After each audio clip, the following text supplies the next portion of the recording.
بسم الله الرحمن الرحيم. அஸ்ஸலாமு அலைக்கும் வரஹ்மத்துல்லாஹி வபரகாத்துஹு. அன்பிற்குரிய சகோதர சகோதரிகளே, நீங்களும் ஆலிம்களாகலாம் என்கிற இந்த பாடத்தில் ஒவ்வொரு வியாழக்கிழமையும் திருக்குர்ஆனுடைய தமிழாக்கத்தை, சூரத்துல் பக்கராவுடைய தமிழாக்கத்தை நம்ம பார்த்து வருகிறோம். நேற்றைய தினம் 197வது வசனத்தின் சில வரிகளை நம்ம பார்த்தோம்.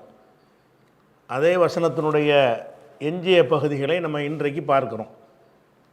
அடுத்து என்ன சொல்லப்படுதுன்னா, ஒமா தஃபாலு மின் ஹைரின், நல்லவற்றில் நீங்கள் எதை செய்கிறீர்களோ. ஒமா என்றால் இது நஃபியுடையமா கிடையாது, இது அல்லதியுடைய அர்த்தம், மௌசூலுடைய அர்த்தம். ஒமாண்டா அல்லதி, வல்லதி தஃபாலு மின் ஹைரின், நல்ல காரியத்தில் நீங்கள் எதை செய்கிறீர்களோ யஅலமுஹுல்லா, அல்லாஹ் அதை அறிகிறான். அதாவது முதல்ல என்ன செஞ்சிட்டான், அல்லாஹ் நீங்கள் ஹஜ்ஜுக்கென்று இஹ்ராம் கட்டிட்டீங்க என்று சொன்னால், ஹஜ்ஜில் நுழைஞ்சிட்டீங்க என்று சொன்னால் தாம்பத்தியம், பாவங்கள், தர்க்கங்கள் இந்த 3 வேண்டாம்னு சொல்லிட்டான். அது போக நீங்கள் என்ன செய்யணும்னு கேட்டால், நல்லதுகளை செஞ்சுக்கிட்டு வர இருக்கணும். மற்ற நாட்களில் செய்கிற நல்லதை விட நம்ம ஹஜ்ஜுக்குன்னு வந்துட்டோம், ஹஜ்ஜில் இருக்கும்போது என்ன செய்யணும், தான தர்மம் கொடுக்குறது, அந்த உதவி செய்கிறது, இந்த உதவி செய்கிறது அப்படின்னு சொல்லி நல்ல காரியங்கள் எவ்வளோ இருக்குமா இல்லையா. நோயாளிக்கு உதவி செய்கிறது, உடம்பு சரியில்லாமல் ஒருத்தர் இருந்தால் அவர் கொண்டு ஆஸ்பத்திரியில் சேர்க்குறதுன்னு இப்படி பல காரியங்கள் இருக்கும். நீங்கள் எந்த நல்ல காரியத்தை செஞ்சாலும் அதில் அறிகிறான். ஒமா தஃபாலு மின் ஹைரின், நல்ல காரியத்தில் எதை நீங்கள் செய்கிறீர்களோ அதை யஅலமுஹுல்லா, அதை அல்லாஹ் அறிகிறான். அறிகிறான்னா அல்லாஹ் கூலி தருவான்னு அர்த்தம். நீங்கள் எந்த நல்லது செஞ்சாலும் நான் பார்த்துக்கிட்டு தான் இருக்கிறேன். இந்த கெட்டதை விட்டு விலகிக்கிறங்க, நல்லதை ஜாஸ்தியாக செய்யுங்க. நல்லதுங்கிறது என்னவாக இருக்கலாம், நம்ம அந்த சில மாதங்கள் ஹரமில் தங்கி இருக்கிறதுனால மட்டும் நீங்கள் ஒரு சிறந்தவர்கள் ஆயிட முடியாது. 2 மாதம் 2.5 மாதம் போய் சும்மா உட்காந்துருக்குறீங்கன்னு சொன்னால் நன்மைகளை கூட செய்யுங்க. ஹரமில் போய் தொழுதுகிட்டே இருங்க, குர்ஆன் ஓதிக்கிட்டே இருங்க, தான தர்மங்கள் செய்யுங்க. இப்படி நல்ல காரியங்களை என்ன செய்கிறது, கல்வி கேட்குற விஷயங்களை செய்யுங்க. தீனுடைய நல்ல தவாப் செஞ்சுக்கிட்டே இருங்க.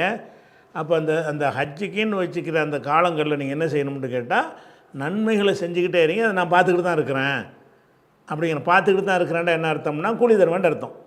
ஒமா தஃபாலு மின் ஹைரின். அப்போ அந்த இஹ்ராமோடு இருக்கிற நாளில் இதெல்லாம் செய்யக்கூடாதுன்னு அல்லாஹ் சொல்லிவிட்டு செய்ய வேண்டியதை உங்களுக்கு பட்டியல் போடலை. தொழுவுங்க பட்டியல் உங்கள் சாய்ஸில் விட்டுறான். மார்க்கத்தில் நல்லது எதுன்னு உங்களுக்கு சொல்லித்தரப்பட்டிருக்கல, அந்த நல்ல காரியங்களை எல்லாம் நீங்கள் செய்தால் யஅலமுஹுல்லா, அல்லாஹ் அறிகிறான். அல்லாஹ் அறிகிறான், எப்பவும் தான் அறிகிறான். இது அறிகிறான்னு சொல்வது காரணம் என்னென்றால், இது கூடுதல் கவனம் எடுத்து உங்களுக்கு கூலி தருவான்னு அர்த்தம். அப்போ நீங்கள் மற்ற நாளில் தொழுவதை விட அதிகமான நஃபில் தொழுவுறீங்க, மற்ற நாட்களில் ஓதுவதை விட அதிகமாக ஓதுறீங்க. இஹ்ராமில் இருக்கிற காரணத்தினால, ஹஜ்ஜுக்கு நம்ம வந்துட்ட காரணத்தினால ஹஜ்ஜு வரைக்கும் சும்மா இருக்கிறோம் அப்படின்னு சொல்லிட்டு சும்மா படுத்து தூங்கிட்டு இருக்காமல் நல்ல காரியங்களை செய்யுங்க. நல்ல காரியங்களை செஞ்சீங்கன்னு சொன்னால் அதுக்கு சிறப்பான கூலியை நான் பார்த்துக்கிட்டு இருக்கிறேன். நல்ல காரியம் என்ன நல்ல காரியங்கிறத உங்களுக்கு லிஸ்ட்டு போட்டு எல்லாம் தரல, உங்கள்கிட்ட விட்டுட்டான்ல. ஒமா தஃபாலு மின் ஹைரின், ஹைர்னா நல்லது. எந்த நல்லது மார்க்கத்தில் சொல்லப்பட்டிருக்கோ அந்த நல்லது, மார்க்கத்தில் சொல்லப்பட்ட விஷயமா இருக்கணும். நல்ல காரியங்களில் நீங்கள் எதை செய்தாலும் நல்ல காரியங்கள் செய்வதற்கு எந்த தடையும் கிடையாது. ஹஜ்ஜில் இருக்கிறதுனால நன்மையான நம்ம ஹஜ்ஜில் இருக்கிறோம், அதை செய்யலாமா இதை செய்யலாமான்னா நல்ல காரியமாக தான் செய்யுங்க, அவ்வளோதான். நல்ல காரியம் செய்வதற்கு எந்த ஒரு தடையும் கிடையாது, மாறாக கூலி தான் கிடைக்கும். ஒமா தஃபாலு மின் ஹைரின், நல்ல காரியத்தில் நீங்கள் எதை செய்கிறீர்களோ அதை யஅலமுஹுல்லா, அதனை அல்லாஹ் அறிகிறான், அல்லாஹ் கூலி தருகிறான் என்று அந்த ஹஜ்ஜை விதியாக்கி கொண்டவர்கள் கெட்டதையும் செய்யக்கூடாது, நல்லதையும் செய்யணும் அப்படின்னு ஒரு வழிகாட்டுதல் அல்லாஹ் சொல்லிப்படுறான். சொல்லிவிட்டு அடுத்து என்ன செய்கிறான்னு கேட்டால், ஒத்த ஜவ்வது, அதாவது தஸபதங்கிறது ஜாதும்பாங்க அரபியில். ஜாது, ஜே அலிஃபு தால், இந்த ஜாதுன்னு ஒரு சொல் இருக்குது. இந்த ஜாதுங்கிறது அது பெயர் சொல். அது எதுக்கு சொல்லுவாங்கன்னு கேட்டால், பயணத்தில் கொண்டு செல்லக்கூடிய உணவு இருக்குல்ல, பயண உணவு, அதை ஜாதும்பாங்க. நம்ம வெளியூருக்கு போகிறோம் என்று சொன்னால், இப்போ இல்லை, அந்த காலத்தில் வெளியூருக்கு போகிறோம் என்று சொன்னால், வெளியூருக்கு போயிடுற அந்த பயண காலம் முழுவதும், திரும்பி வர்ற காலம் முழுவதும் நம்ம செத்துறாமல் இருப்பதற்காக வேண்டி தேவையான உணவுகளை ரெடி பண்ணிக்கிட்டு போகிறது. ஜாது என்று சொன்னால் சாதாரண நாட்களில் வீட்டில் தயாரிக்கிற மாதிரி உணவாக இல்லாமல் கெட்டு போகாத முறையில் என்ன செய்வாங்கன்னு கேட்டால் உணவை தயார் பண்ணிக்கிறணும். அந்த உணவை தயார் பண்ணிக்கிட்டு நீங்கள் பிரயாணம் பண்ணி போனால் தான். ஏன்னா இப்போ அந்த காலத்தில் ஹோட்டல்லாம் கிடையாது, காசு பணம்லாம் கிடையாது, சாப்பாட்டதையே கொண்டு தான் போனால் தான் வாழ முடியும். அந்த மாதிரி இருக்கிறனால பயண உணவுங்கிறதுக்கு பேர் ஜாதுமாங்க. இப்போ வெளியூருக்கு போகிறதா என்ன செய்வாங்க, 5 நாள் வர வேண்டியிருக்கு, 5 நாளைக்கு ஒரு நாளைக்கு 5 ரொட்டின்னு சொன்னால் 25 ரொட்டி வேணும், 25 சப்பாத்தி நல்லா செஞ்சு காய வச்சு அதை பண்டல் மாதிரி கட்டிக்கிடுவாங்க. அதை காய வச்ச ரொட்டியாக இருந்தால் என்ன செய்யும், எத்தனை நாளைக்கு இருந்தாலும் கெட்டு போகாது. பிரயாணத்தில் சாப்பிட்டுட்டே இருப்பாங்க. அந்த பிரயாணத்தில் சாப்பிடுவதற்கு தேவையானதை தயாரிக்காமல் ஒருத்தன் பிரயாணத்தில் போனால் அவன் உயிர் வாழ முடியாது, எல்லா இடத்துலையும் உணவுகள் கிடைக்காது. அப்படிங்கிற அந்த காலத்துக்கு சொல்லுவோம். இந்த காலத்தில் பயண உணவு கட்டிகிட்டு நம்ம போகிறோம். ஒரு 25-30 வருஷத்துக்கு முன்னாடி கூட என்ன செய்வாங்கன்னா புளிச்சோறு கட்டிக்கிட்டு போவாங்க. இப்போ அதெல்லாம் கிடையாது. இப்போதைக்கு பயணத்துக்கு எந்த ஒன்றும் எடுத்துகிட்டு போக தேவை கிடையாது, காசு கூட எடுத்துகிட்டு போக தேவை கிடையாது. அவன் வந்து நம்பரை போட்டு என்ன செய்வான், ஜிபேன்னு அது இதுன்னு போட்டு அதை அடித்து விட்டு வேணுங்கிற சாப்பிட்டு வந்துடலாம். உணவுகள் வந்து அப்படி தாராளமாக கிடைக்கும். அது கிடைக்காத காலத்துக்குள்ளது. அதுக்கு இதுக்கு பேர் ஜாதுமாங்க. ஜாதுன்னா என்ன தான், பயண உணவு. சாதா உணவுக்கும் பயண உணவுக்கும் என்ன வித்தியாசம்னு கேட்டால், பயண உணவு என்பது கொஞ்சம் நாட்கள் தாக்கு பிடிக்கக்கூடிய வகையிலையும் கெட்டுப்போகாத வகையிலையும் தயாரிப்பதற்கு பேர் பயண உணவு. சாதாரணமாக சோத்தாக்கிட்டு நீங்கள் பயண உணவு எடுத்துகிட்டு போனீங்கன்னு சொன்னால் 4 மணி நேரம் சொன்னோன்னே அதை சளிச்சு போயிடும், உங்களால் திங்க முடியாது. அப்போ நம்ம நாட்டில் என்ன செய்வாங்க, பயண உணவுக்கு பெரும்பாலும் புளிச்சோறு கட்டுவாங்க அந்த காலங்களில். ஏன்னா புளி ஊற்றி அதை சாதம் கட்டிட்டோம்னு சொன்னால் அது கொஞ்சம் தாக்கு பிடிக்கும், ஒரு 2 நாளைக்கு கூட என்ன செய்யும், சளிச்சு போகாமல் இருக்கும். அந்த மாதிரி உள்ளதுக்காக நம்ம நாட்டில் இப்படி புளி சாதம் கட்டிக்கிட்டு போகிறோமோ, அவன் ரொட்டி உள்ள மக்கள் என்ன செய்வாங்கன்னா ரொட்டியை சுட்டு எடுத்துகிட்டு போவாங்க. கொஞ்சம் காய வச்சு ரொட்டியோட ஈரப்பதம்லாம் முடிஞ்ச பிறகு என்ன செய்வாங்க, எடுத்து கட்டிடுவாங்கன்னு அந்த ரொட்டி வந்து கெட்டு போகாமல் இருக்கும் சில நாட்களுக்கு. அவன் சில பயணம் போயிட்டு திரும்புகிற வரைக்கும் அவன் சாப்பிட்டுக்கிறோமா, ருசி நல்லா இருக்காது, ருசி போதுமான ருசி குழம்புலாம் இருக்காது, உயிர் வாழ்வதற்கு தேவையானதுக்கு அது உதவும். இதுக்கு பேர் ஜாது. இந்த ஜாதுங்கிறத வந்து அந்த பெயர் சொல்ல வந்து வினை சொல்ல மாற்றுவாங்க. எப்படி, தஸவ்வத, ஜாதுங்கிற வார்த்தையை வந்து தஃபஅலன்னு மாற்றுவாங்க. தஸவ்வத என்று சொன்னால் பயண உணவை ரெடி பண்ணினான். ஜாதுன்னா பயண உணவு. அந்த பெயர் சொல்லே சமயத்தில் என்ன செய்வாங்கன்னா வினை சொல்ல மாற்றுவாங்க. அப்போ ஜாதுன்னா பயண உணவு, தஸவ்வத பயண உணவை ரெடி பண்ணினான், தயார் பண்ணினான். தஸவ்வத என்றால் பயண உணவை தயார் செய்தான்ட்டு அது வினை சொல்ல மாற்றுறாங்க. ஏன்னா பயண உணவை தயார் பண்ணினான்னு ஒரு சொல்லு தேவை இருக்குதுல்ல, அதுக்காக என்ன செய்கிறாங்கன்னா அந்த பயண உணவுங்கிற அந்த சொல்லில் இருந்த ஜாதிங்கிற சொல்லில் இருந்த ஒரு வினை சொல்ல மாற்றுறாங்க, தஃபஅல வஸனில் மாற்றுறாங்க. அப்போ ஜாது என்பதை தஸவ்வத, தஸவ்வத என்று சொன்னால் பயண உணவை தயாரித்தான், தஸவ்வத அப்படிங்கிற சொல்ல பயன்படுத்துவாங்க. இப்போ அல்ல அதை தான் சொல்கிறான், வத்தஸவ்வது பயண உணவை தயாரித்து கொள்ளுங்கள். ஹஜ்ஜுக்குன்னு வர்றீங்க, வருவதாக இருந்தால் பயணத்துக்கான உணவை நீங்கள் தயாரித்து கொள்ளுங்கள் அப்படின்னு சொல்கிறான்ல. இது எதுக்கு பயண உணவை தயாரிக்க சொல்கிறான் என்று கேட்டால், இந்த வசனம் இறங்குனதுக்கு இந்த துண்டுருக்குல இந்த சொல்லு, இந்த வசனம் இல்லை, இந்த வசனத்தில் இந்த பாட்டு மட்டும் இறங்கியதற்கு ஒரு காரணம் இருக்கிறது. அந்த காரணம் என்னென்று கேட்டால், அது புகாரியில் 1523வது ஹதீஸில் வருகிறது. என்ன வருதுன்னு கேட்டால், இப்னு அப்பாஸ் சொல்கிறாங்க, கான அஹ்லுல் யமனி, ஏமன் பகுதியில் உள்ள மக்கள், ஏமன் என்றால் ஏமன்கிறவங்கள, இப்போ அந்த ஏமன் வாசிகள் வந்து யஹுஜூன ஹஜ்ஜிக்கு வருவார்கள், வலா எத்தஸவ்வதுன அவங்க வந்து பயண உணவை தயாரிக்க மாட்டார்கள். தஸவ்வத என்றால் பயண உணவை தயாரித்தான், எத்தஸவ்வது எத்தஸவ்வதானி எத்தஸவ்வதுன பயண உணவை தயாரிப்பார்கள், லா எத்தஸவ்வதுன பயண உணவை தயாரிக்க மாட்டார்கள். அப்போ மக்காவில் இந்த யமன் பகுதியில் உள்ளவங்க ஹஜ்ஜிக்கு வரும்போது அவங்க என்ன நினைப்பாங்கன்னு கேட்டால், நம்ம எது கொண்டு வாங்க, உள்ள ஆளுகிட்ட கையேந்தி வாங்கி சாப்பிட்டுக்குருவோம் அப்படி வந்துடுவாங்க.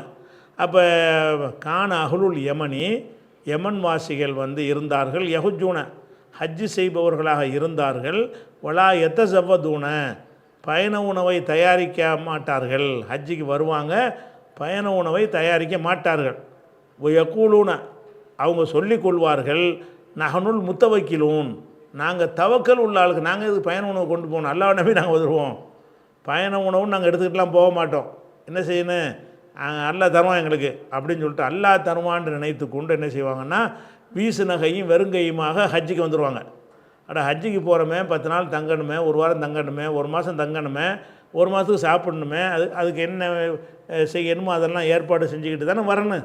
அப்படி செய்யாமல் வந்துக்கிட்டு என்ன செய்வாங்கன்னா, அது பெரிய நல்ல காரியம் போல் அவங்க நினச்சிக்கிடுவாங்க. நம்ம ஒன்றும் செய்யாமல் போனோம்னு சொன்னால் நமக்கு தவக்கல் இருக்குது, அல்லாஹ் சாப்பாடு தருவான்னு நினச்சிக்கிட்டு போகணுமா.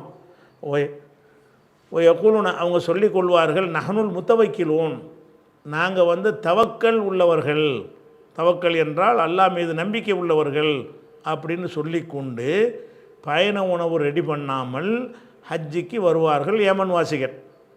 ஃபைதா கதிமு மக்காவுக்கு வந்த உடனே சாலுன் நாச, மக்கள்கிட்ட கையேந்த ஆரம்பிச்சிருவாங்க. பசிக்கும்னா அல்ல வானத்தின் ரொட்டி இறக்குவான், தவக்கல்னு சொல்லி வந்துடுறாங்க. சாப்பிடணும், என்ன செய்கிறது, எதாக இருந்தால் கொடுங்க, உங்கள்கிட்ட எதாக இருந்தால் கொடுங்க, உங்கள்கிட்ட எதாக இருந்தால் கொடுங்கன்னு சொல்லி மக்கள்கிட்ட உணவுக்கு கையேந்தி விடுவார்கள். இப்படி சில பேர் வந்துக்கிட்டு இருக்கிறாங்கல்ல, அவங்கள குறித்து தான் இந்த வசனம் இறங்குறது. ஹஜ்ஜிக்கு வர்றதா இருந்தால் அல்ல தவக்கல்னு சொல்லி நீ வெறுங்க வீசிட்டு வராத, சாப்பாட்டை ரெடி பண்ணிட்டு வா. செவ்வது நீங்கள் பயணம் இது எங்கே இருக்குன்னு கேட்டால் அப்போ தான் இறங்குனுச்சு. ஃபன்சலல்லாஹு தாலா, அப்போ தான் அல்லாஹ் இறக்குகிறான். செவ்வது நீங்கள் பயண உணவை தயாரித்து கொள்ளுங்கள் என்ற வசனத்தை அப்போது தான் அருளுகிறான் அப்படின்னு சொல்லி புகாரியில் 1523வது ஹதீஸில் இருக்கிறது. இப்போ திருப்பி அங்கே வாங்க. தசவ்வத என்றால் பயண உணவை தயாரித்தான். அதனுடைய அமுறு என்ன? தசவ்வத எத்தசவ்வதுன்னு வருமா? எத்தசவ்வது வருங்காலம். அதில் அமுறு எடுப்பதாக இருந்தால் ஏயை நீக்கிட்டு அமுறாகி போயிடும், அலிஃபெல்லாம் சேர்க்க தேவையில்லை. எத்தசவ்வது தசவ்வத் தல்லமன்னு இருக்குன்னு வைங்களேன். தல்லமவுக்கு அமுறு என்ன? தல்லம என்றால் கற்றுக்கொண்டான், அல்லம் என்றால் கற்றுக்கொள்வான், அல்லமுண்டு ஆக்கி அந்த ஒரு தேயை நீக்கிவிட்டு அல்லம் கற்றுக்கொள். அதே மாதிரி தான் தசவ்வத என்றால் பயண உணவை தயார் பண்ணினான். அதனுடைய அமுறு என்ன? இதில் இன்னொன்று இருக்குது. இந்த தசவ்வதங்கிற வார்த்தை இருக்குல்ல, அந்த தசவ்வத என்பது சென்ற காலமாக இருந்தாலும் இப்படி தான் இருக்கும், ஏவல் வினையாக இருந்தாலும் இப்படி தான் இருக்கும். தசவ்வதா தசவ்வது, இது என்னது? இது மாலி. தசவ்வதா தசவ்வது சென்ற கால வினையில் உள்ள பன்மை. அமுர் எடுத்தீங்கன்னு சொன்னால் தசவ்வதா தசவ்வது, இந்த ஒருமையில் மட்டும்தான் வித்தியாசம் இருக்கும். ஒருமையில் ஜசம் பண்ணிடுறோம்ல, தசவ்வத என்றால் சென்ற கால வினை, தசவ்வத் என்று சொன்னால் ஏவல் வினைன்னு வந்துடும். இந்த ஒருமையில் மாத்திரம். இருமை பன்மை வந்துச்சுன்னு சொன்னால் சென்ற கால வினையும் ஏவல் வினையும் ஒரே மாதிரி தான் இருக்கும். இந்த மாதிரி தஃபால வசனுக்கு தல்லமன்னு இருக்குன்னு வைங்களேன். தல்லம கற்றுக்கொண்டான், தல்லமுங்கிறீங்கல்ல, இது சென்ற கால வினை. இதை ஏவலுக்கு சொல்லி பாருங்கள். தல்லமு ரெண்டும் ஒரே மாதிரி இருக்கு பாருங்கள். அப்போ தல்லமாண்டு வந்துச்சுன்னு சொன்னால் நீங்கள் என்ன விளங்கிக்கிறன்னு உடனே அவசரப்பட்டு முடிவு எடுக்காமல் இது சென்ற காலமாக இருக்குமா ஏவலாக இருக்குமான்னு நம்ம திங்க் பண்ணி பார்க்கணும். இது ஏவலாக தான் இருக்க முடியும். ஏன்னு கேட்டால் நேரடியாக அல்ல பேசுகிறான். செவ்வது அவர்கள் தயாரித்து கொண்டார்கள் என்று சொன்னால் எவர்களையும் பற்றியும் குறிப்பிடவே இல்லை. அப்போ இது சென்ற கால வினையாக இருக்க முடியாது. அதனால் இது ஏவலாக தான் இருக்க முடியும். நீங்கள் என்று சொன்னால் முன்னாடி சொல்ல தேவையில்லை. செவ்வது நீங்கள் தயார் பண்ணி கொள்ளுங்கள் அப்படின்னா யாரை பற்றியும் பேச வேண்டிய அவசியம் கிடையாது. அவர்கள் தயாரித்து கொண்டாருன்னு அர்த்தம் செய்வதாக இருந்தால் எவர்களை பற்றியாவது பேசியிருக்கணும். ஒன்றுமே பேசலை. அப்படிங்கிறதுனால இந்த செவ்வது என்பது சொல்லு அடிப்படையில் பார்த்திங்கன்னா இது சென்ற காலமாகவும் பொருள் செய்யலாம், ஏவல் வினையாகவும் பொருள் செய்யலாம். அந்த சொல்லை மட்டும் வச்சு பார்த்திங்கன்னா, ஒட்டுமொத்த நடையை வச்சு பார்த்திங்கன்னு சொன்னால் இது ஏவலுக்கு தான் வந்திருக்குது, யாரை பற்றியும் பேசுகிறதுக்கு இது வரல அப்படின்னு விளங்கிக்கிறலாம். அப்போ தசவ்வத என்பதனுடைய அம்புரு தசவ்வத் பயண உணவை தயாரி, தசவ்வதா ரெண்டு பேரும் தயாரித்து கொள்ளுங்கள், தசவ்வது அனைவரும் தயாரித்து கொள்ளுங்கள்னு கட்டளையிடக்கூடிய கட்டளை சொல். அப்போ தசவ்வது நீங்கள் பயண உணவை தயாரித்து கொள்ளுங்கள், சும்மா வராதிங்க. ஹஜ்ஜிக்கு வர்றதா இருந்தால் நாங்கள் தவக்கல் வச்சுருக்குறோம். இதுக்கு மட்டும் இல்லை, இது நிறைய விஷயங்களுக்கு இது தவக்கல்ங்கிற பேரில் என்ன செய்கிறது, நோய் வந்துடணும் வைங்களேன். நாங்கள்லாம் தவக்கல் உள்ள ஆளுக்கு மருத்துவம் செய்ய மாட்டோமா இங்கே சில பேர், அவங்களுக்குலாம் அது மரணம் அடியுது. இது தவக்கல் கிடையாது. செய்ய வேண்டிய காரியங்களை செஞ்சுட்டு தான் என்ன செய்யணும், நீங்கள் தவக்கல் வைக்கணுமே தவிர அது நாங்கள் வைத்தியம் பண்ண மாட்டோம், அல்ல நோய் இது விட்டு அல்ல எங்களை குணமாக்க மாட்டானா அப்படின்னு சொல்லிட்டு நாங்கள் தவக்கல் வைக்கிறவங்கன்னு சொல்கிறாங்கல்ல, அவங்களுக்கெல்லாம் இது வந்து மறுப்பாக இருக்குது. இந்த வசனத்தை வச்சு நம்ம மறுப்பு கொடுக்கலாம். இது சொல்கிற விஷயம் வேறையாக இருந்தாலும் இந்த வசனத்துடைய போங்க வைத்து அவங்க என்ன செய்யணும், அல்லாஹ் ஹஜ்ஜிக்கு போகும்போது என்ன சொல்கிறான், அல்லாஹ் ரிஸ்க்கு தர்றவனால சந்தேகம் நமக்கு கிடையாது தானே, தவக்கல் தானே வைக்கணும். தவக்கல் வைக்கணுங்கிறதுக்காண்டி சோறு எடுத்துக்க வெறுங்கையை வச்சுட்டு போகலாமா, போகக்கூடாது. அப்போ தவக்கல் வைக்கிறதுங்கிறது தவக்கல் என்பது எப்படி இருக்கணும்னு கேட்டால், நீங்கள் செய்ய வேண்டிய வேலைகள்லாம் செஞ்சிடணும், செஞ்சுட்டு அதுக்கு மேலே அல்லாட்ட தவக்கல் வைக்கணும். அப்படி தான் அப்படி தான் நமக்கு அல்லாஹ் வந்து என்ன செய்கிறான், வழிகாட்டி தருகிறான். அப்போ ஜவ்வது நீங்கள் பயண உணவை ஹஜ்ஜுக்கு வர்றீங்க, பயண உணவு 1 மாதம் ஆகும்னா 1 மாதத்துக்குரிய சாப்பாட்டுக்கு ரெடி பண்ணிவிட்டு வாங்க. 10 நாள்னா 10 நாளைக்கு ரெடி பண்ணிட்டு வாங்க. இப்போ நவீன காலத்தில் போனால் அதுக்கு நிறைய பணத்தை கொண்டுட்டு போங்க. போகிறீங்களா, 20 நாள் தங்க, 20 நாளைக்கு எவ்வளோ ரூபா செலவாகும், பணத்தை கொண்டுட்டு போங்க. அது பணம் தான் இன்றைக்கி பயண உணவு என்பது, பணம் தான் ஜாது என்பது. ஜவ்வது நீங்கள் பயண உணவை தயாரித்து கொள்ளுங்கள் அப்படின்னு சொல்லிவிட்டு, அதுலேயும் எல்லாம் என்ன செய்கிறான்னா ரொம்ப அழகான ஒரு விஷயத்தை அங்கே சொல்கிறான். பயண உணவுங்கிறது வந்து அதுவும் தேவை தான், அதை விட வந்து இன்னொரு பயண உணவு இருக்குது. அது என்ன உணவு, தக்வா. அதை நீங்கள் கவனமாக வச்சுக்கணும். தக்வா இறை எச்சமும் உங்களுக்கு முக்கியமாக இருக்கணும். ஏன்னா இப்போ இறை எச்சம்ங்கிறது நம்ம மறுமையை நோக்கி பயணிக்கிறோம்ல, அந்த பயணத்துக்குரிய பயண உணவு எது, தக்வா தான். ஆகிரத்து பாதையில் நம்ம போகிறோம் என்று சொன்னால் நமக்கு என்ன இருக்கணும், ஹஜ்ஜிக்கு போகிறது மறுமையை நோக்கி தான் நீங்கள் போகிறீங்க. மறுமையை நோக்கி செல்பவர்களுக்கு முக்கியமான பயண உணவு என்னென்னு கேட்டால் தக்வா தான். தக்வாங்கிறது நீங்கள் வைத்துக்கொள்ள வேண்டும், அதே நேரத்தில் சோத்தையும் வைத்துக்கொள்ள வேண்டும்ங்கிறான்ல. ஜவ்வது பயண உணவை ரெடி பண்ணி கொள்ளுங்கள். இன்ன ஹைர ஜாதி பயண உணவில் மிகச் சிறந்தது அத்தக்வா, இறையச்சம்தான். பயண உணவில் சிறந்தது எது, இறையச்சம்தான். அப்போ இறையச்சம்ங்கிற ஜாதை நீங்கள் வச்சுக்கொள்ளுங்க. ரொட்டிங்கிற உணவை வைத்துக்க ரெண்டு ஜாது எடுத்துக்கிற சொன்னான்ல.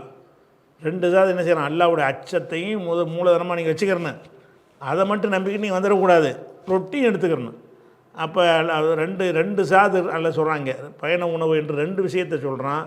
சிறந்த பயண உணவு எதுன்னு கேட்டால் தக்குவாங்கிற இறையச்சம் தான். இன்னொரு பயண உணவு எதுன்னா அது வந்து நீங்கள் உலகத்தில் உள்ள உணவுப் பொருள்கள் தான். ஜவ்வது நீங்கள் பயண உணவை ஏற்படுத்தி கொள்ளுங்கள். இன்ன ஹைர ஜாதி பயண உணவில் சிறந்தது அத்தக்குவா, இறையச்சமாகும். அப்போ இறையச்சத்தை நீ வச்சுக்கிற, இறையச்சம்ங்கிற உணவை நீ வைத்துக்கொள்ளுங்கள், அதோடு வந்து திங்கிற உணவை வைத்துக்கொள்ளுங்கள் அப்படின்னு இந்த வசனத்தில் சொல்லிடுறான். இது இந்த புகாரில் உங்களுக்கு விளங்கிடுச்சு. சொல்லிவிட்டு கூனி எனக்கு பயப்படுங்கள், யா உளில் அல்பாப் அறிவுடையவர்களே எனக்கு நீங்கள் பயப்படுங்கள் அப்படின்னு இந்த 297 வசனத்தை எல்லாம் முடிக்கிறான். இந்த கூனிங்கிறது என்ன, இந்த இடத்துல கொஞ்சம் இலக்கணத்தை பார்த்துக்கிறணும். கூனின்னு இருக்குல்ல, இந்த சொல்லு என்ன அப்படின்னு கேட்டிங்கன்னா, இது ஏவல் வினையில் உள்ள ஒரு பன்மை தான். இந்த ஏவல் வினை எதனுடைய ஏவல் வினைன்னு கேட்டால், வக்கான் வாவு காஃபு ஏ வக்கைய, அதான் இதனோட மூலச்சொல். அதாவது முதல் எழுத்தும் இல்லத்து எழுத்து, லாஸ்ட் எழுத்து இல்லத்து, நடுவில் காஃபு மட்டும்தான் இருக்குது. வக்கையன்னு சொன்னீங்கன்னா வாவு இல்லத்து எழுத்து, வக்கைய அந்த ஏன் இல்லத்து எழுத்து, இல்லத்து இல்லாத எழுத்து வந்து காஃபு மட்டும்தான் இப்போ இருக்கிறது. அதனால் வந்து ஏவல் வினை எடுக்கும்போது என்ன செய்யணும்னா, வக்காவிலேருந்து ஏவல் வினை தான் கீன்னு சொல்லுவாங்க. வக்கா எகி அம்ரு என்ன கீன்னா பாதுகாத்துக்கொள்னு அர்த்தம், வக்காண்டா பாதுகாத்தான்னு அர்த்தம். இந்த வக்கா என்கிற ஒரு சொல்லை வந்து இஃப்தஅல என்று மாற்றினீங்க என்று சொன்னால் இவ் தக்கையேன்னு வரும். வக்கையேன்னு இருக்குல்ல, வக்கையேன்னு போட்டுக்கிறங்க, அதை இஃப்தால நீங்கள் மாற்றி பாருங்கள். வக்கைய அது இஃப்தால மாற்றினா நடுவில் சேர்க்கணும். அப்போ இஃப்தாலன்னு சொன்னால் இவ் தக்க ஏ, இவ்வு தக்க ஏன்னு வரும். ஆனால் அது அப்படி சொல்ல முடியாது. எப்படி சொல்லணும், இவ்வுன்னு வருதுல்ல, இவ்வுன்னு கசர்லேருந்து வாவுக்கு வரக்கூடாது. அப்போ அந்த வாவை ஏயா மாற்றுவாங்க ஃபஸ்ட்டு. ஈ தக்கைய, இவ் தக்கைய என்பது என்ன செய்வாங்க, ஈ தக்கையன்னு மாற்றுவாங்க. அதுக்கடுத்து என்ன செய்வாங்கன்னு கேட்டால், இஃப்தாலங்கிற வசனம் எடுக்கும் பொழுது முதல் எழுத்து வாவாக இருக்கும் என்று சொன்னால் அந்த வாவையும் தேயாக மாற்றிவிட வேண்டும்.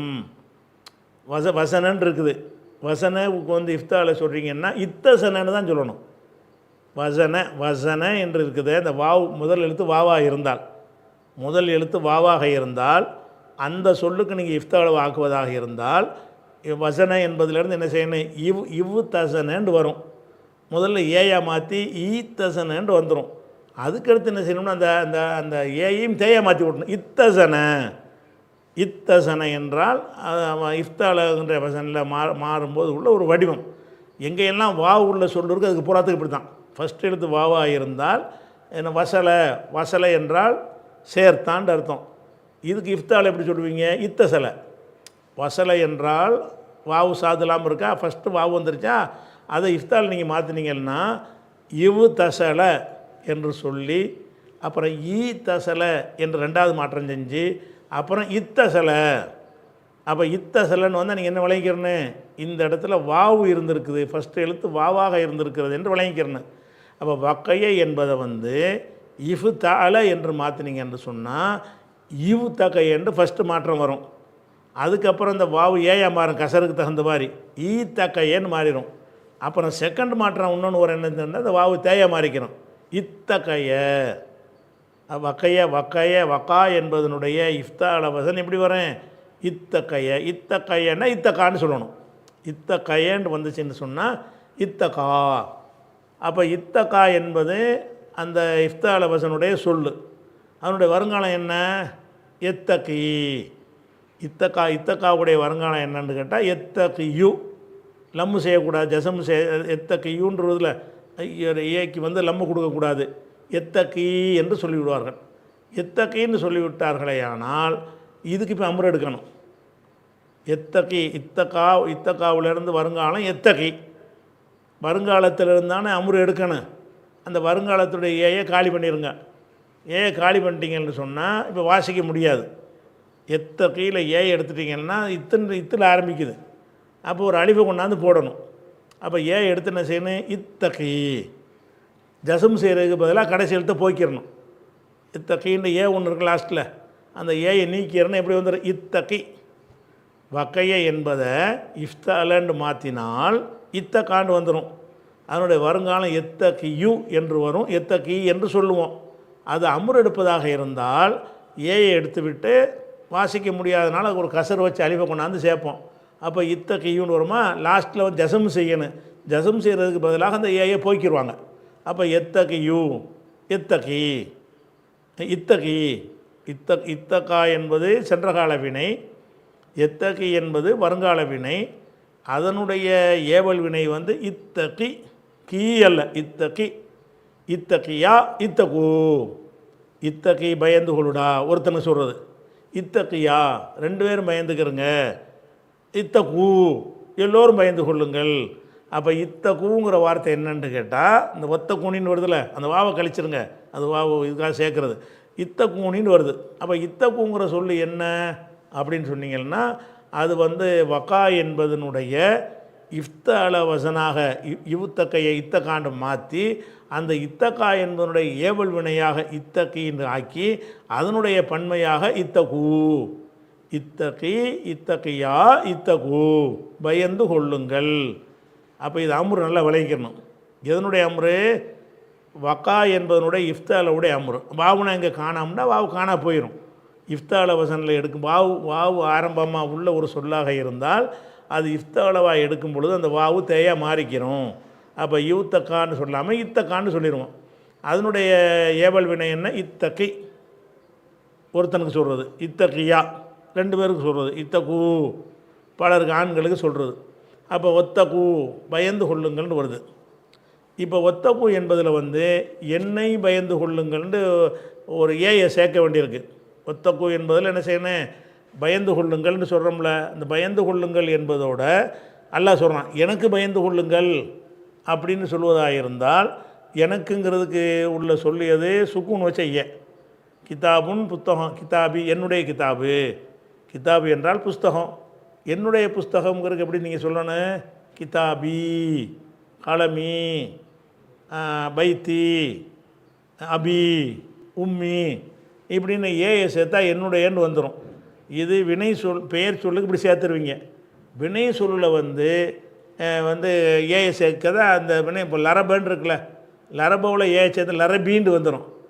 வினை சொல்லேருந்து கசர் வந்துடக்கூடாது. வினை சொல்லு என்ன செய்யணும்? பெயர் சொல் மாதிரி கசர் லரபங்கிறது ஃபத்தகில் தான் இருந்துக்கிட்டு இருக்கணும்.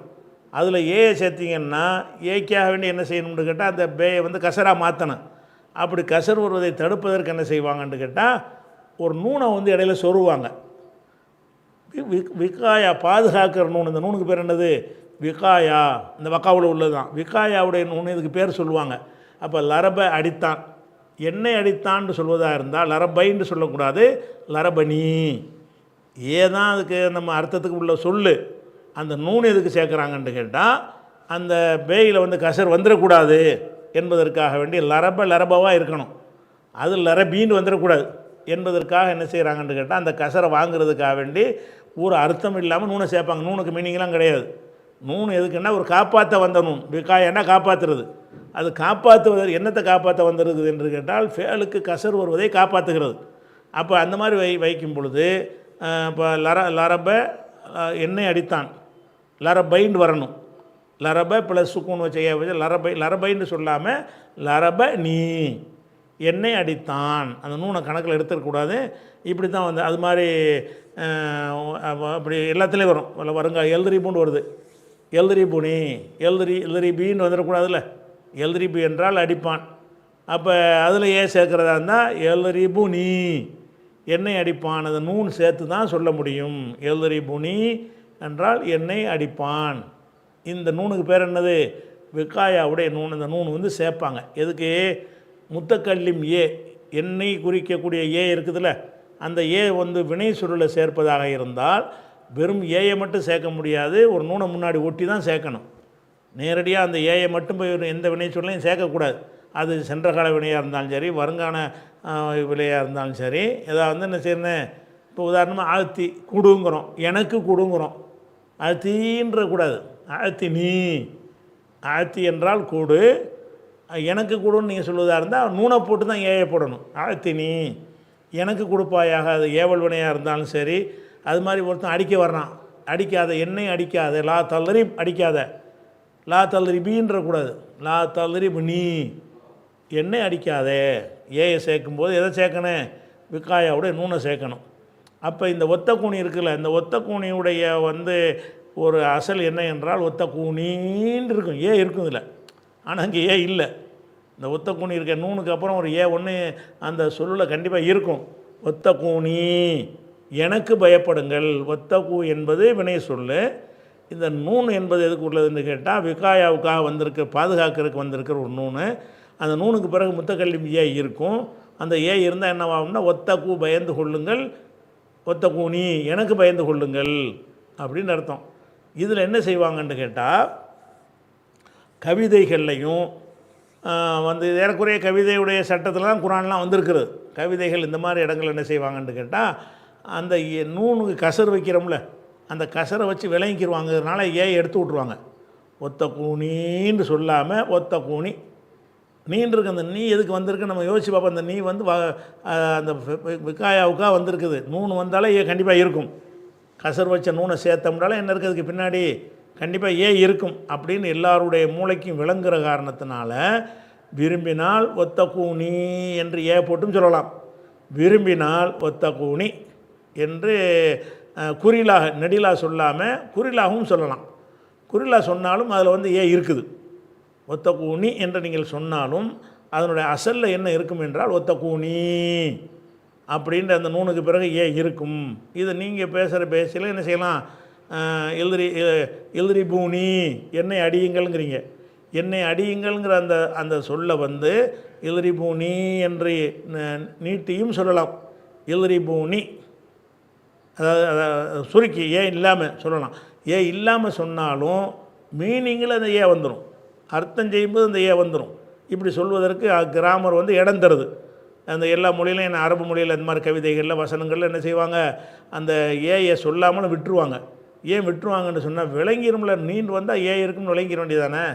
நீண்டு இருக்கணும் நான் சேர்க்குறாங்க தேவையில்லாமல் அப்படின்னு விளங்கிடுவாங்க. அப்போ ஒத்த கூனியுடைய அசல் என்னன்னு கேட்டால் ஒத்த கூனி. அது ஏன் நீண்டு வருதுன்றா எனக்குங்கிறதுக்காக வருது. அப்போ இந்த நூன் இனத்துக்கு வந்துச்சுன்னு கேட்டால் அந்த ஃபேலோட வந்து ஏயை சேர்க்கக்கூடாது. ஒத்த கூணு ஒத்த கீண்டு வந்துடும் இல்லாட்டி அந்த ஏக்கு தகுந்த மாதிரி இதை மாற்ற வேண்டி வந்துடும். அந்த ஃபேடில் எந்த ஒரு மாற்றம் வந்துடக்கூடாது என்பதற்காக வேண்டி ஒரு விக்காயாங்கிற நூனை போட்டு அதில் கொண்டே அந்த கசரை வச்சு விட்ருவாங்க. வத்தக்கூனி எனக்கு பயப்படுங்கள். அப்போ வத்தக்கூ என்பது வக்கா என்பதனுடைய இஃப்தால வசனுக்கு மாற்றி அதனுடைய அம்ரு ஹாலிர் முன்னிலை ஏவல் வினை தான். முன்னிலை ஏவல் வினையில் பன்மை ஆண்பால் பன்மை தான் வத்தக்கூ என்பது. வத்தக்கூ பயந்து கொள்ளுங்கள், நீ எனக்கு பயப்படுங்கள். அந்த ஏ வந்து இருக்குதுங்க, அதை ஒளிஞ்சு இருக்குது, கண்ணுக்கு தெரியலை, ஒளிஞ்சு இருக்குது. ஒளிஞ்சு இருக்கிற மாதிரி சொல்வதற்கும் இலக்கணத்தில் இடம் இருக்கிறது. இது ஒத்தக்கூனியுடைய சட்டமாச்சா. அதுக்கு அடுத்தது யாங்கிறது கூப்பிட்றதுக்கு உள்ளது. யான்னு யா ஜெயித் ஜெயிதே, யா முகமது முகமது, யா இஸ்மாயில் இஸ்மாயில், அந்த அந்த கூப்பிட்றோம்ல ஒரு ஆளை, அதுக்கு யா போடுவாங்க. உளுங்கிற வார்த்தை என்னென்னு கேட்டால் உரியவர்கள். உளுங்கிற வார்த்தைக்கு என்ன அர்த்தம்? உரியவர்கள்னு அர்த்தம். உளுல் இல்மி கல்விமான்கள், கல்வி உடையவர்கள். உளுல் மாலி சொத்து உடையவர்கள். உளுல் ஹிக்மத்தி ஞானம் உடையவர்கள். அப்போ உளுங்கிற வார்த்தை உளு பசின் வலிமை உள்ளவர்கள். அந்த உளுங்கிற வார்த்தை வந்து உடையவர்களுங்கிறதுக்கு அர்த்தம். உளுங்கிறது வந்து அதுக்கு வந்து ஒருமை கிடையாது, பன்மை தான். ஒருமை என்று சொன்னால் ஜூங்கிற வேறு வார்த்தையை போட்டுடணும். அதாவது ஜூ மாலின் காசு உள்ளவன், நிறைய பேருக்கு சொல்கிறாருந்தா உழு மாலின்றுவாங்க. ஜூ என்பது வேறு சொல்லு தான் ஒருமையாக வரும், உழுவுலையே ஒருமை வராது. அப்போ உழுங்கிறது பன்மையான சொல், அதுக்கு அர்த்தம் வந்து உடையவர்கள்னு அர்த்தம். அப்போ அல்பாபுங்கிற வார்த்தை என்னென்னா லுப்புலேருந்து, லுப்புன்னா புத்தின்னு அர்த்தம். லுப்பு என்றால் அறிவு, புத்தி, அதனுடைய பன்மை அல்பாப். உளுல் அல்பாப்னா புத்தி உடையவர்கள். உளுல் அல்பாப்னா புத்தி உடையவர்கள். அப்போ ஒத்தக்கூனி பயந்து கொள்ளுங்கள், யா உளில் அல்பாப் புத்தி உடையவர்களே நீங்கள் பயந்து கொள்ளுங்கள் அப்படின்னு வருது. அப்போ உளுன்னு வர்றது ஏன் உளின்னு வந்துச்சு? அந்த சொல்லுடைய வாசல் வந்து உழு தானே. உழு என்பது ஏன் உளின்னு வந்துச்சுன்னு கேட்டால், இந்த யாங்கிறது இருக்குல்ல, யா அழைக்கிற வார்த்தை, அந்த அழைக்கிற வார்த்தை வந்து என்ன என்ன வேலை செய்யும், ஏராப்பில் என்ன வேலை செய்யும்னு கேட்டிங்கன்னா, இது பழைய விஷயங்கள் தான், எல்லாம் ஒரு ரிப்பீட் தான் பண்ணுறோம். நஹூ சர்ஃபில் உங்களுக்கு நடத்தின விஷயங்களை தான் உங்களுக்கு சொல்லிகிட்டு இருக்கிறோம், எல்லாமே புது விஷயமே கிடையாது. அப்போ வந்து இப்போ முகமதுன்னு இருக்கார், முகமதை கூப்பிட்றீங்க, யா முகமது, யாவை போட்டு கூப்பிட்டா என்ன செய்யணும்? முகமதுக்கு தன்மீன் வைக்கக்கூடாது, முகமதுன்னு என்று இருக்கும்ல. யா முகம்மது, யா இஸ்மாயிலு, யா அல்லாஹூ அப்படின்னு யா ரப்பி, ரப்பில் மட்டும் ரப்பின்னு என்ன செய்யும், அந்த ஏ இருக்கும், அதனால் வந்து ரப்பின்னு வந்திருக்கு, இல்லாட்டி ரப்பு தான் அது. அப்போ அது மாதிரி யா ரஹ்மானு, யா ரஹீமு, யா ஜப்பாரு, அந்த யா வந்துச்சுன்னு சொன்னால் அடுத்து வர்ற எழுத்துக்கு வந்து தன்மீன் இல்லாத லம்மு செய்யணும். ஒரு ஆள் யா ஃபாத்திமத்து, யா ஆயிஷத்து பொம்பளை கூப்பிட்டாலும் சரி ஆம்பளை கூப்பிட்டாலும் சரி கடைசி எழுத்தில் தன்மீன் வைக்கக்கூடாது. எப்போ யா போட்டு கூப்பிட்டீங்கன்னா. அதே நேரத்தில் அந்த கூப்பிட்ற சொல் இருக்குல்ல, அது வந்து இலாபத்து செய்யப்பட்ட சொல்லாக இருக்குன்னு வைங்க. முகம்மது, இப்ராஹிம் அப்படி இல்லாமல் அப்துல்லா மாதிரி ரெண்டு வார்த்தையும் சேர்ந்ததாக இருக்குது. இப்போ அப்துல்லான்னு அல்லாவின் அடிமைன்னு வருதில்ல, ரெண்டு வார்த்தையை சேர்த்து ஒரு ஆளுக்கு பேர் வச்சுட்டிங்க. இப்போ அப்துல்லாவை கூப்பிட வேண்டியிருக்கு. அப்போ என்ன செய்யணும்னா யா அப்தல்லான்னு கூப்பிடணும். யாவை வச்சு கூப்பிட்றதா இருந்தால், சிங்கிள் லெட்டராக இருந்தால் அது லம்மு வச்சு கூப்பிடணும். இலாப செஞ்ச சொல்லாக இருந்துச்சுன்னு சொன்னால் ஃபத்தஹ் செஞ்சிடணும். அப்போ யா அப்துல்லாவை கூப்பிட என்ன எப்படி கூப்பிடணும்? யா அப்தல்லாஹின்னு கூப்பிடணும். அவருடைய பேர் அப்துல்லாவாக இருந்தாலும் நீங்கள் எப்படி கூப்பிடணும்? யா அப்தல்லாஹின்னு கூப்பிடணும். அந்த மாதிரி தான் உலு என்பதுங்கள ரஃப இருக்குல்ல, உலு என்பது அல்பாபில் கொண்டே சேர்த்தாச்சு, இலாபத்து பண்ணியாச்சு. இப்போ நசபு தான் செய்யணும். அப்போ நசபு, உலுவுக்கு நசபு என்ன? உளி தான். உலு என்பதுக்கு நசபு என்ன? நசபும் சரி ஜர்ரும் சரி அந்த ஏ கொண்டு தான் வரும். அப்போ யா உளில் அல்பாப், உலுல் அல்பாப்ங்கிறது ரஃபு செய்யும்போது அந்த உலுவுக்கு நசபு செய்கிற இடம் வந்துச்சின்னு சொன்னால் உளின்னு மாறிக்கிறோம். யா வந்ததுனால அந்த உலுல் அல்பாப்ன்ற ரெண்டு சொல்லை இணைத்து இலாபத் செஞ்சு வந்திருக்கிற அவங்கள கூப்பிட்ற காரணத்தினால அந்த உலுவுக்கு நம்ம என்ன செய்யணும்? நசபு செய்யணும். இந்த சொல்லுக்கு நசபு இப்படி தான் வரும். யா உளில் அல்பாப் அறிவுடைய மக்களே, ஒத்த கூணி எனக்கு பயந்து கொள்ளுங்கள். யா உளில் அல்பாப் அறிவுடைய மக்களே எனக்கு நீங்கள் பயந்து கொள்ளுங்கள் அப்படின்னு சொல்லி எல்லாம் என்ன செய்கிறான்டா 197வது வசனத்தை முடிக்கிறான். இன்ஷா அல்லாஹ் நம்ம அடுத்த வாரத்துக்கு 198வது வசனத்தை பார்க்கலாம். அஸ்ஸலாமு அலைக்கும்.